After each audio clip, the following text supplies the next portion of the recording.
Successful Indie Author 5-Minute Focus, episode 121. Being an indie, being a self-published author. I'm trying to shy away from those titles nowadays and just being a published author.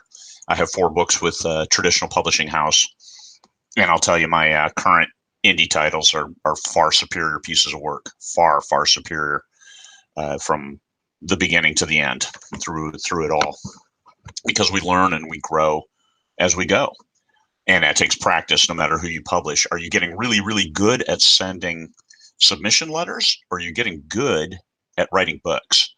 This is what I didn't when I started publishing, I didn't want to waste a whole lot of time sending submission letters requesting, hey, could you take a look at my book? Could you publish my book? Could you give me a deal? And then sitting and waiting for a year, 2 years with a finished book. I am way too impatient for that. And also, I'm way too old. I'm not going to do that. So here's the harsh truths of being an indie author. Not everyone is going to make it. Just writing a book, it isn't necessarily going to take off. It doesn't mean it won't, but it isn't. Don't count on that. Don't expect that. Temper your expectations. And because it's hard work. It's really hard work writing a book.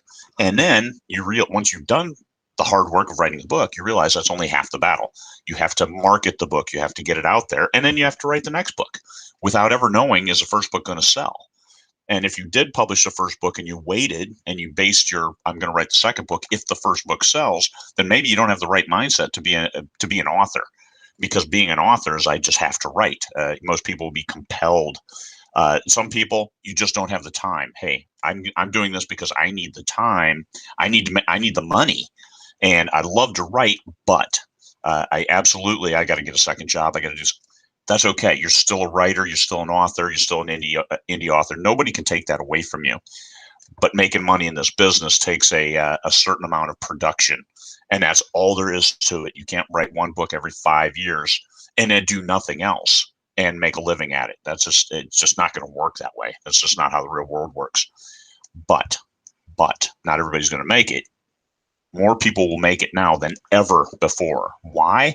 Because there's information available. There's a lot of people sharing out there, because what a great community we have of authors, people helping other authors, the opportunities for writing retreats, the opportunities for meeting, sharing online, the 20 books to 50K, self-publishing formula community, all kinds of free resources that tell you almost everything you need to know, and enough that you can make a full career and never have to pay for a course or something else like that. But packaging the best nuggets into a very easily digestible and approachable format, that takes time, that takes effort. So of course people are going to charge for those, and some are worth more than others. So where do you focus the most of energy that you have? Like I referenced before, one person who needs the money and they write a book and it doesn't sell. It's like, I have to get a second job. So now I have no writing time. What is an analysis? Why did that book not sell? Was it just the marketing? Is it a good book? Is it a good story? And then in your little bit of time, while you're not able to write because you get a second job, just try to get people to read the book and give you feedback. What was it? What did you like about this? And incrementally go about it, little at a time. Find what the issue is. And if people love the book, then what about you as a reader can I target for other readers? So then it moves over to marketing to get that book into the right person's hands. And you have all the tools at your command with these free groups and with the help and support of your fellow indies, because, hey, we're all one happy family, a big tribe. It's us. And we want to see you win.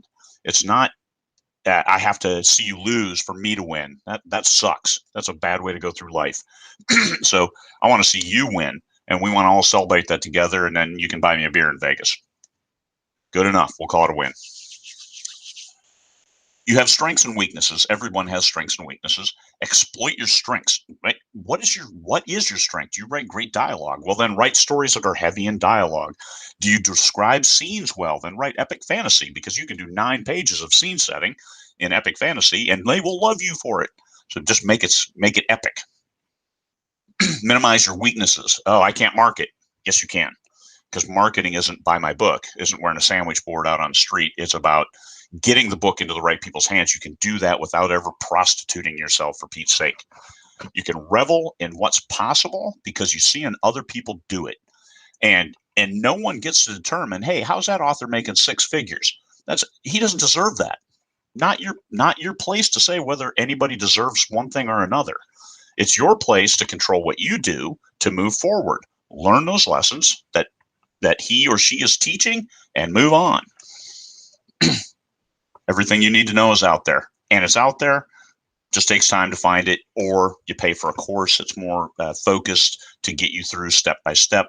Books, even, they're cheap, but the time and implementation. And I'll end with, there's never been a better time to be an indie author, because everything you need to know, the people who will support you, the people who will celebrate your victories, are all right here and available, and keep you moving forward. All right. That's it. Never been a better time to be an indie. Not everybody's going to make it, but more people will make it now than ever before.